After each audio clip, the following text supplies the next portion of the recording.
Assalamualaikum warahmatullahi wabarakatuh. Nama saya Niken Anggreni Kristianto dengan NIM 72114199197 dari Rombel Akuntansi B 2019. Saat ini saya akan mempresentasikan mata kuliah Sistem Informasi Manajemen bab 7 mengenai pengembang sistem.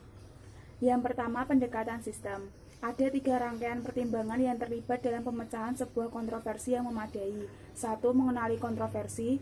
2. Mempertimbangkan klaim-klaim alternatif. 3. Membentuk satu pertimbangan. Pendekatan sistem adalah serangkaian langkah-langkah pemecahan masalah yang memastikan bahwa suatu masalah telah dipahami, solusi alternatif telah dipertimbangkan, dan bahwa solusi yang dipilih berhasil. Selanjutnya, urut-urutan langkah. 1. Upaya persiapan. Melihat perusahaan sebagai suatu sistem, mengenal sistem lingkungan, dan mengidentifikasikan subsistem perusahaan. 2. Upaya definisi. Melanjutkan dari tingkat sistem ke subsistem, menganalisis bagian-bagian sistem dalam urut-urutan tertentu. Yang ketiga, upaya solusi.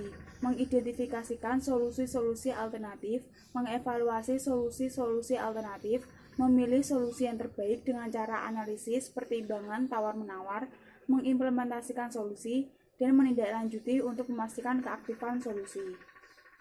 Selanjutnya, siklus hidup pengembang sistem. Pendekatan sistem merupakan sebuah metodologi. Metodologi adalah salah satu cara yang direkomendasikan dalam melakukan sesuatu. Pendekatan sistem adalah metodologi dasar dalam memecahkan segala jenis masalah. Siklus hidup pengembang sistem atau SDLC adalah aplikasi dari pendekatan sistem bagi pengembangan suatu sistem informasi.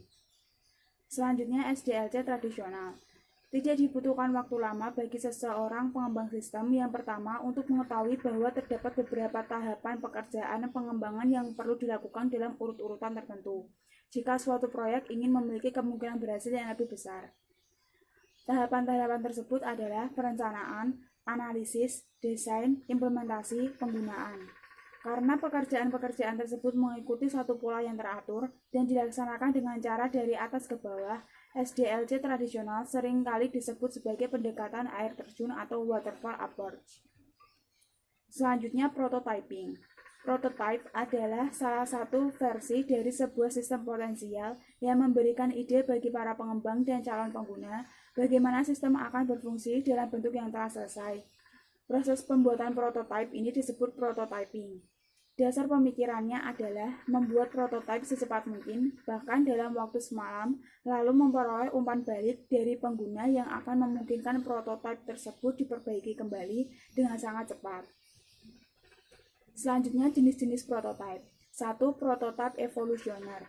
Terus-menerus disempurnakan sampai memiliki seluruh fungsionalitas yang dibutuhkan pengguna dari sistem yang baru. Prototipe ini kemudian dilanjutkan produksi, jadi satu prototipe evolusioner akan menjadi sistem aktual. Yang kedua, prototipe persyaratan. Dikembangkan sebagai satu cara untuk mendefinisikan persyaratan-persyaratan fungsional dari sistem baru ketika pengguna tidak mampu mengungkapkan dengan jelas apa yang mereka inginkan. Ketika persyaratan ditentukan, prototipe persyaratan telah mencapai tujuannya dan proyek lain akan dimulai untuk pengembangan sistem baru. Oleh karena itu, suatu prototipe persyaratan tidak selalu menjadi sistem aktual. Selanjutnya, perkembangan prototipe evolusioner. 1. Mengidentifikasi kebutuhan pengguna, membuat satu prototipe, menentukan apakah prototipe dapat diterima, dan menggunakan prototipe. Kemudian, pengembangan prototipe persyaratan.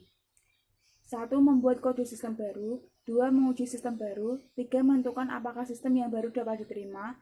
Dan terakhir, membuat sistem baru menjadi sistem produksi. Selanjutnya, daya tarik prototyping. Membaiknya komunikasi antara pengembang dan pengguna. Pengembang dapat melakukan pekerjaan yang lebih baik dalam menentukan kebutuhan pengguna. Pengguna memainkan peranan yang lebih aktif dalam pengembangan sistem. Dan pengembang dan pengguna menghabiskan waktu dan usaha yang lebih sedikit dalam mengembangkan sistem, serta implementasi menjadi jauh lebih mudah karena pengguna tahu apa yang diharapkannya. Selanjutnya, potensi kesulitan dari prototyping. 1. Terburu-buru dalam menyerahkan prototipe dapat menyebabkan diambilnya jalan pintas dalam definisi masalah, evaluasi alternatif, dan dokumentasi. 2. Pengguna dapat terlalu gembira dengan prototipe yang diberikan, yang mengarah pada ekspektasi yang tidak realistis sehubungan dengan sistem produksi nantinya. Prototipe evolusioner bisa jadi tidak terlalu efisien. antarmuka komputer manusia yang diberikan oleh beberapa alat prototyping tertentu kemungkinan tidak mencerminkan teknik-teknik desain yang baik. Selanjutnya, pengembangan aplikasi cepat. Satu metodologi yang memiliki tujuan yang sama dengan prototyping yaitu memberikan respon yang cepat atas kebutuhan pengguna, namun dengan lingkup yang luas adalah RAD. RAD adalah kumpulan strategi, metodologi, dan alat terintegrasi yang terdapat di dalam satu kerangka kerja yang disebut rekayasa informasi. Rekayasa informasi adalah keseluruhan pendekatan pengembang sistem sebagai suatu aktivitas perusahaan secara menyeluruh. Selanjutnya, unsur-unsur penting RAD. 1. Manajemen, 2. Orang, 3. Metodologi, 4. Alat-alat. Selanjutnya, pengembangan berfrase. Pengembangan berfrase adalah suatu pendekatan bagi pengembang sistem informasi yang terdiri atas 6 tahap. Keenam tahap tersebut berfrase tersebut adalah 1. Investigasi awal, analisis, desain, konstruksi awal, konstruksi akhir, dan pengujian dan pemasangan sistem. Selanjutnya, desain ulang proses bisnis.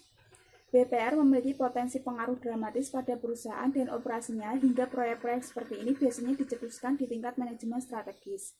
Manajemen strategis memutuskan bahwa BPR layak untuk dilakukan dan menyetujui proses-proses fisik di desain ulang. IS menciptakan dua teknik dalam menerapkan BPR. 1. Rekayasa terbalik, yaitu proses menganalisis sistem yang sudah ada untuk mengidentifikasikan unsur-unsur dan saling keterhubungan di antara unsur-unsur tersebut, sekaligus untuk membuat dokumentasi pada tingkat abstraksi yang lebih tinggi daripada yang telah ada saat ini. Rekayasa terbaik tidak mengubah fungsionalitas dari sebuah sistem yang dilakukannya. Kedua, rekayasa ulang, merancang ulang sebuah sistem seluruhnya dengan tujuan mengubah fungsionalitasnya. Selanjutnya, pemilihan komponen-komponen BPR.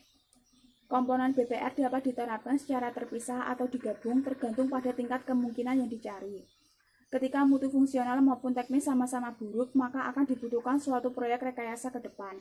Keadaan menjadi begitu buruknya sehingga akan lebih baik jika mengulang semuanya. Ketika fungsionalitas baik tetapi mutu teknis buruk, maka rekayasa terbalik dicoba dilakukan. Ketika fungsionalitas buruk tetapi mutu teknis baik, maka dibutuhkan rekayasa terbalik. Ketika mutu fungsionalitas maupun teknik sama-sama baik, maka dibiarkan sistem tersebut berjalan apa adanya. Selanjutnya, pemodelan proses. Diagram arus data merupakan penyajian grafis dari sebuah sistem yang mempergunakan 4 bentuk simbol untuk mengilustrasikan bagaimana data mengalir melalui proses-proses yang saling tersambung. Simbol-simbol tersebut mencerminkan 1. Unsur-unsur lingkungan. Berada di luar batas sistem, memberikan input data kepada sistem, dan menerima output data dari sistem. Selanjutnya, proses, sesuatu yang mengubah input menjadi output. Yang ketiga, arus data terdiri atas sekumpulan unsur-unsur data yang berhubungan secara logis, mulai dari satu unsur data tunggal hingga satu file atau lebih yang bergerak dari satu titik atau proses ke titik atau proses yang lain. Keempat, penyimpanan data, merupakan gudang data. Yang kedua, diagram arus data bertingkat, mengidentifikasikan proses-proses utama sistem yang disebut diagram nomor 0 atau figur 0 diagram.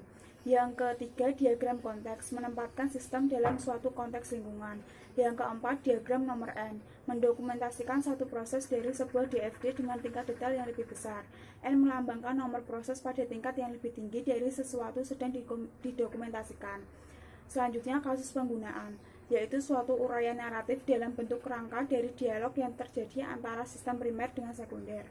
Kapan menggunakan diagram arus data dan kapan kasus penggunaan. Diagram arus data dan kasus penggunaan seringkali dibuat selama tahap-tahap investigasi awal dan analisis dari metodologi pengembangan berfase. DFD mengilustrasikan suatu tinjauan atau pemrosesan dan kasus pengguna memberikan detailnya. Biasanya dibutuhkan beberapa kasus penggunaan untuk mendukung satu diagram angka 0. Selanjutnya, manajemen proyek. Steering Committee SIM memiliki 3 fungsi utama. 1. Menciptakan kebijakan yang memastikan dukungan komputer untuk mencapai sasaran strategi perusahaan. 2. Melakukan pengendalian fiskal dengan bertindak sebagai yang berwenang dalam memberikan persetujuan untuk melakukan permintaan akan pendanaan yang berhubungan dengan komputer. 3. Menyelesaikan perselisihan yang terjadi sehubungan dengan prioritas penggunaan komputer. Selanjutnya, kepemimpinan proyek. Tanggung jawab terhadap detail pekerjaan ada di tangan tim proyek yang meliputi semua orang yang ikut berpartisipasi dalam pengembangan sistem informasi. Mekanisme manajemen proyek. Dasar dari manajemen proyek adalah rencana proyek yang dibuat selama tahap investigasi awal ketika metodologi pengembangan berfase diikuti. Satu format yang populer untuk rencana rinci adalah grafik Gantt, yaitu sebuah grafik batang horizontal yang mencantumkan satu grafik batang untuk setiap pekerjaan yang dilaksanakan. Dan satu pelengkap bagi grafik Gantt adalah diagram jaringan, yaitu sebuah gambar yang mengidentifikasikan aktivitas-aktivitas dan menghubungkannya dengan panah-panah untuk menunjukkan urut-urutan pekerjaan. Dukungan web bagi manajemen proyek merupakan selain sistem manajemen proses berbasis peranti lunak seperti Microsoft Project, dukungan juga dapat diperoleh dari internet. Yang terakhir, mengestimasi biaya proyek. Ada 3 komponen yang digunakan untuk mengestimasi biaya dan jadwal proyek. 1. Informasi mengenai sistem tertentu yang sedang dibuat dan orang yang akan melakukan pengembangan. 2. Pengalaman historis. 3. Pengetahuan mengenai proses pengembangan peranti lunak dan alat-alat serta teknik estimasi. Sekian, kurang lebihnya mohon maaf. Wassalamualaikum warahmatullahi wabarakatuh.